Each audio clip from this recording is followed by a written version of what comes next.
kita harus mengetahui dulu apa yang disebut dengan ceramah.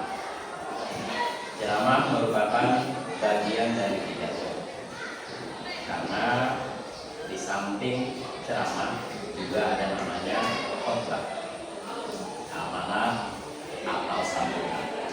Jadi semua yang disebut ceramah, khotbah, sambutan ataupun amanah itu terangkum dalam namanya pidato. Nah, tentu kita ingat bahwa ceramah itu adalah suatu informasi yang disampaikan kepada orang lain atas sesuatu hal yang disampaikan kepada orang lain, baik itu sifatnya nasihat, penjelasan, ataupun deskripsi dan lain-lain. Nah, di samping kita mengetahui teks ceramah itu, tentu sebelum kita menyusun kita harus mengetahui dulu apa tujuan orang itu menyampaikan ceramah. Nah, kalau dari bidang tujuan ada berbagai jenis teks ceramah. Yang pertama, ceramah informatif. Yang kedua, ceramah argumentatif. Yang ketiga adalah ceramah deskriptif.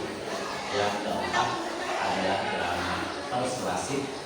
Dan yang kelima adalah ceramah naratif. Jadi tergantung pada kita mau mengungkapkan ceramah dengan tujuan apa. Nah, kemudian setelah kita mengetahui tujuannya, kita akan mengetahui jenis dari ceramah. Jenis ceramah kalau menurut sifatnya ada dua.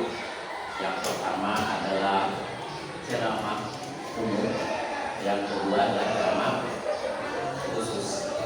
Kalau ceramah umum adalah ceramah yang bisa disampaikan kapan saja.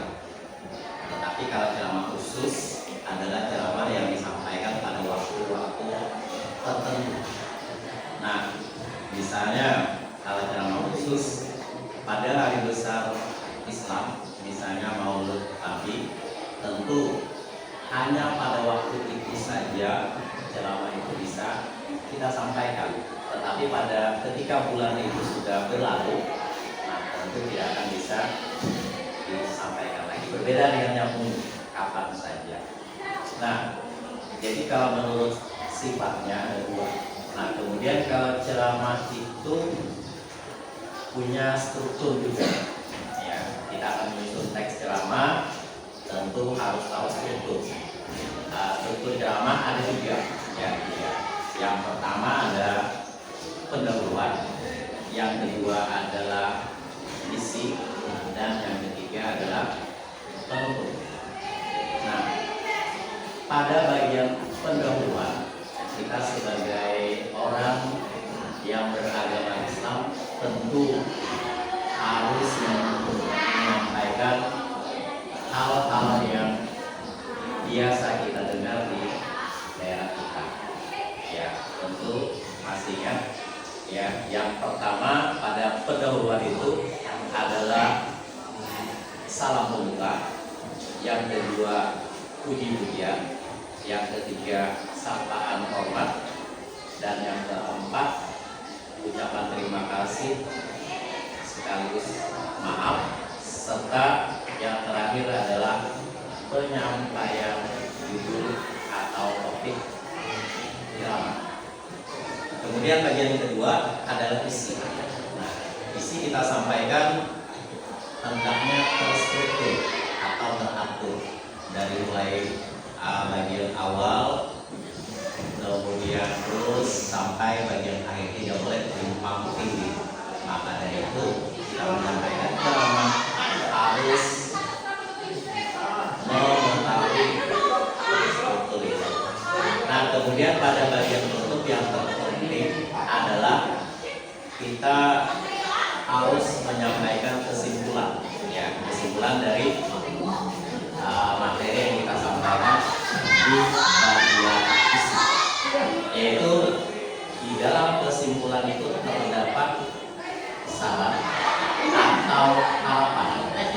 Nah setelah itu kita jangan lupa mengucapkan lagi terima kasih dan maaf ya kepada pemirsa atau pendengar. Nah kemudian diakhiri dengan salam penutup.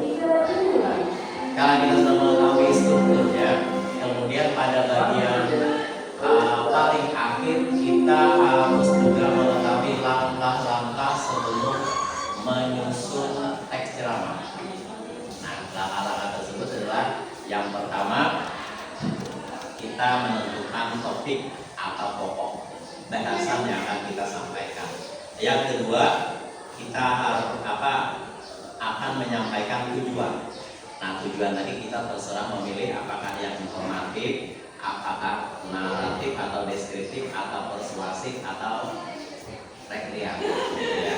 Tergantung pada situasi yang kita inginkan ya. Jadi yang pertama menentukan topik, yang kedua menentukan tujuan, yang ketiga membuat kerangka teks ceramah dan kemudian yang kelima mengembangkan teks ceramah menjadi ceramah yang sempurna. Kemudian yang terakhir menyunting atau menjadikan teks tersebut dimasukkan ke dalam bentuk ceramah, yaitu dimasukkan bagian pendahuluan, isi dan bagian penutup. Nah sekarang kalau sudah sampai di situ, tinggal kita melaksanakan dan merancang tulisan tersebut. Nah demikian materi kita hari ini. Mudah-mudahan apa yang saya sampaikan bisa bermanfaat dan bisa menunjang kita dalam menulis teks ceramah. Ya, wabillahi taufiq wal hidayah. Wassalamualaikum warahmatullahi wabarakatuh. Assalamualaikum warahmatullahi wabarakatuh.